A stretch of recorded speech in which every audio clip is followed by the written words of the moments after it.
Hello everyone and welcome to Vlinko's channel. In today's video, I will show you how to reset sound devices and app volume preferences in Windows 11.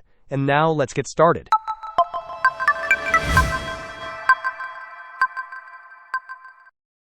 To begin, right-click on the Start button located on your taskbar. From the menu that appears, select Settings. Once the Settings window opens, navigate to the System tab on the left-hand side. On the right side of the window, click on Sound. Scroll down the Sound Settings page until you find the Volume Mixer option. Click on the Reset button located next to Volume Mixer. You will notice a brief loading animation, and once the reset is complete, a tick mark will appear, confirming that your settings have been reset.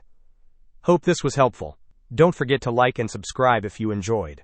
As always, thanks for watching, and I will see you in the next video.